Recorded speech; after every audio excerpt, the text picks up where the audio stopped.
Kaixo, egunon.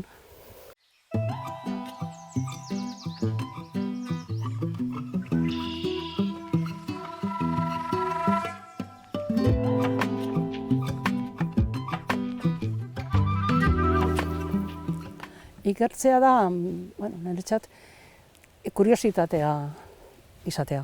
Eta ikustea zer egiten duten besteek, guk zer egin dezakegun, eta lankidetza besteekin. Ikerketa ez da kuriositatea zu bakarrik daukazula eta zuk zeuk egiten duzula dena. Baizik, nahi duzu, amankomuneko proiektu bat duzula beste batzuekin, eta saiatzen zara denun batean egiten. Eta hor dago koska bat. Gero, ikusi zer esaten nola erantzuten duen komunitateak zuk egindakoari, igual batzutan oso neketza da, baina hori ere sartzen da ikerketan. Batzutan suerte gehiago daukazu, azten zarelako lerro batean ja bastante landuta dagoena eta orduan zeitun dauzkazu emaitzak, beste batzutan ez, beste batzutan zuk zeuk hasi behar duzu zerotik, eta orduan, klaro, emaitzak datoz askoz beranduago.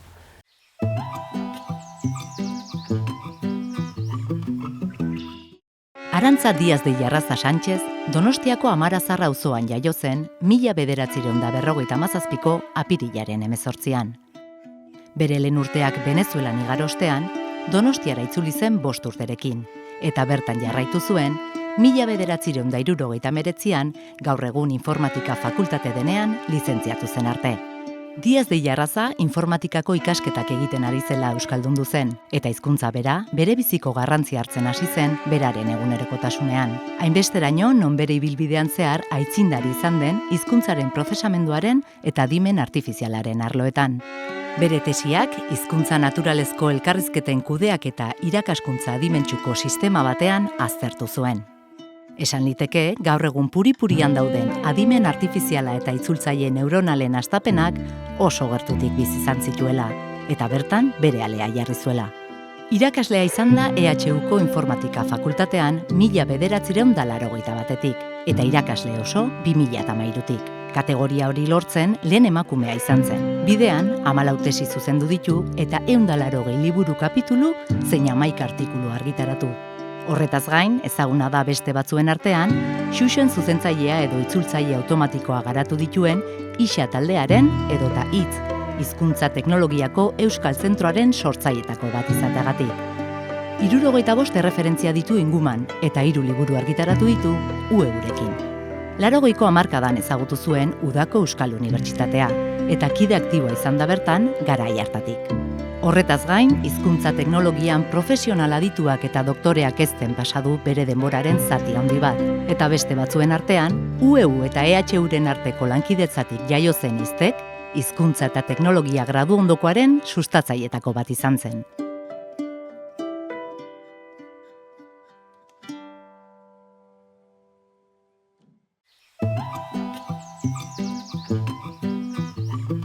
Hasi nintzen lanean 81ean, eta baino klaseak ematen 83an. Eta momentu hartan adimen artifiziala pilpilean zegoen, orain bezala. Oso famatua ziren, asko lantzen zen sistema adituak. Eta hizkuntzaren prozesamendua ere hasten zen hortan. Garai haietan espektatiba handia zeuden itzulpen automatiko arloan. Eta orduan jendeak uste zuen, ikertzaileek uste zuten segituan lortuko zela itzulpen automatiko sistema bat, edo zein hizkuntzatik edo zein hizkuntzata itzultzeko. Egia esan guk karreran inork ez zigun esplikatu ezer, hortaz, hori oso berria zen. Orduan guk sartu genuen gaia kurrikulunean, informatika fakultatean, eta, klaro, ikasi behar genuen. Guri ez ziguten ez erakutsi, orduan guk ikasi genuen, eta aukera guztien artean gehien gustatzen zitzaidana zen hizkuntzaren prozesamendua.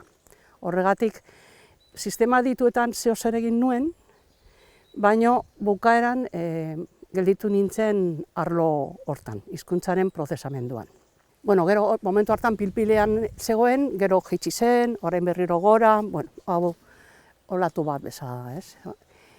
Eta, bueno, ja fakultatean lagun batzukin, 5 lagun ginen, bostei gustatzen zitzaigun hizkuntzaren prozesamenduan aritzea, eta orduan erabaki genuen hortaz lan egitea, hortaz ikertzea. 5 lagun hauek gu ginen informatika fakultatean, eta sortu genuen ISA taldea. Beti ere guk gure egunea, gure langunea, lana fokoa zen euskararen tratamendua. Ikusten genuen batez ere ingleserako zer egiten ari zen, eta ze aurrerapen zeuden, eta gero ze aplikazio egiten zituzten, eta erabaki genuen euskarak ere bere tokia behar zula mundu hortan. Eta baita ere gure helburua, azkeneko helburua, itzulpen sistema bat sortzea, automatikoki itzultzeko gaztelaniatik edo inglesatik euskarara eta alderantziz. Baina zeitun konturatu ginen, ezin zela, ez zela lortuko azkar. Gauza asko behar genituen euskararako ez genituenak. Ez zegoen ezer, gu ginen lehenengoak. Orduan, eredua hartuz, ere beste hizkuntzetan zer egiten zen, eta inglesa eta beste hizkuntza batzuk ere, ikusi genuen behar genitula baliabideak sortu euskararako, tresnak ere sortu, eta gero ja behin garatuta baliabideak eta tresnak sendoak eta altzuak, baina posible izango nuela pizkanaka jutea itzulpen automatiko horuntz. Gure helburua finkatuta, itzulpen automatikoa, baina markatu genuen estrategia bat helburu hori lortzeko. Eta estrategia hori horrek eraman gaitu, estrategia horrekin jarraitu dugu urte hauetan.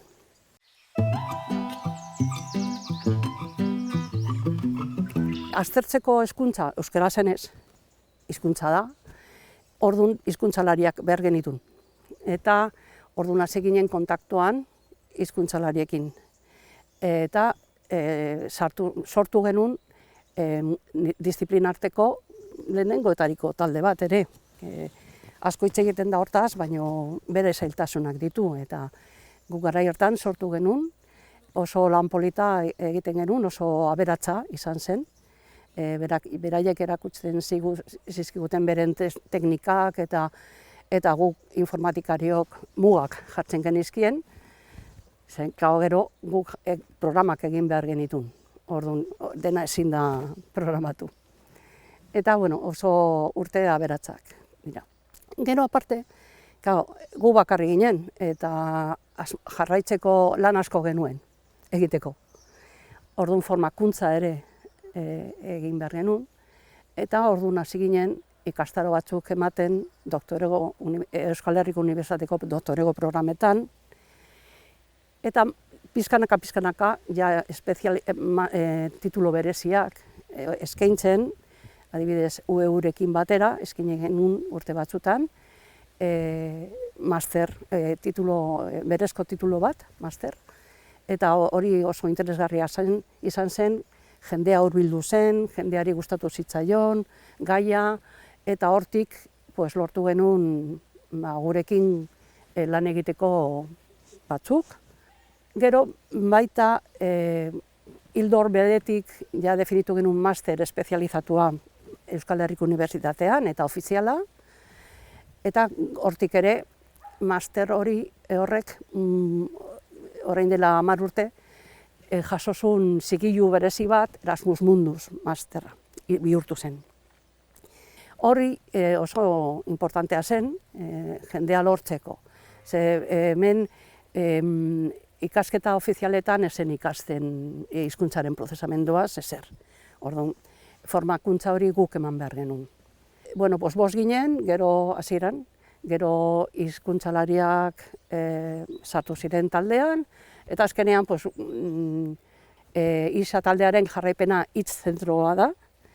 Elkartu ginen Aulabekin, Euskal Herriko Unibertsitateko beste talde batekin, hizketa lantzen dutenak, eta momentu honetan 100 eta piko pertsona dira, hortan lanean.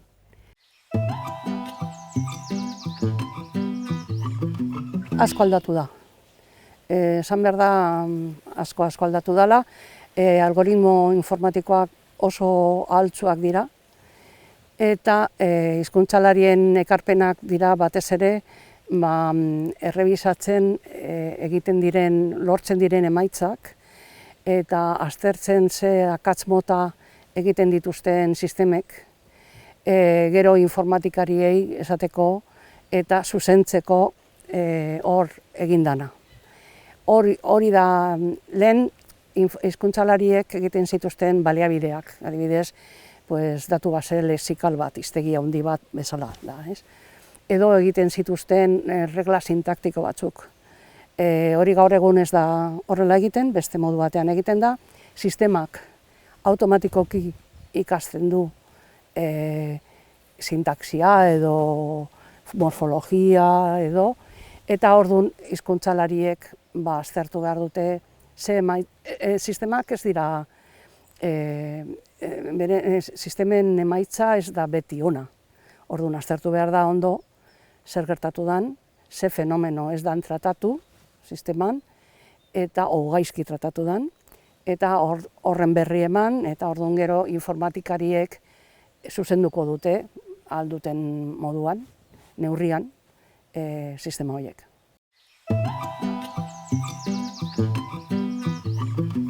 Ikertalde batean zaudenean, euskaraz dakizu, jende asko daki euskara, izan daiteke, gerta daiteke, ez? Baina igual komunikatzen zara, gaztelaniaz edo, toki guztietan bezala, gertatzen dana, ez? Orduan, nik uste dut horri garrantzia eman behar diogu. Izatea komunikatzeko hizkuntza ikerketa taldeetan euskara izatea.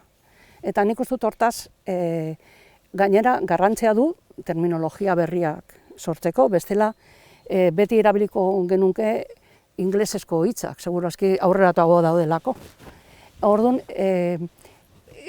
emateko euskarari daukan garrantzia eta esateko bera euskaraz, teknologiari buruz hitz egin dezaket, medikuntzari buruz hitz egin dezaket. Eta hau da terminologia, eta horrela adierazten dugu egiten duguna. Ikustut hori horrek garrantzia duela. Eta bilkura hortan, komunitate hortan, tesia egiten ari direnak konturatzen dira, bera, jende asko dago, Euskal Unibertsitatean, uste nuena baino gehiago, jende asko daki euskeraz, eta beraz gauza interesgarri eta bariatuak egiten dira. Desde luego, egon izan naizenean, harrituta ez, ezagutzen nolako gauza asko dira, baina gauza asko entzuten dira. Mota arlo askotako ikerketa, eta orduan hori eramango bagenu ere eguneroko lanera, ikertaldetan, hori aberatsa izan diteke. Ikertaldentzat, beti esaten digute, argitaratu behar ditugula gure lanak inglesez. Normalean gure arloan inglesez. Eta gutxi argitaratzen da euskeraz. Esan nahi dut, konparatuta inglesez argitaratzen danarekin. Inglesez argitaratzea jakina beharrezkoa da, baina euskeraz argitaratzea ere oso garrantzitsua da. Liburu teknikoak egitea. Orduan nik hor jarriko nukenik enfasia. Argitaratu euskeraz aldan guztia, eta gainera, klaro, kurrikulunak ebaluatu behar dutenei, kontuan hartu behar dute hau ere. Normalean, euskeraz argitaratzen bada, eta ebaluatzen bazaituzte, pues horrek ez du ezertako balioko. Kurrikulumari begira esan nahi dut, ez dut esaten bestela. Orduan, uste dut hori landu beharko genukela.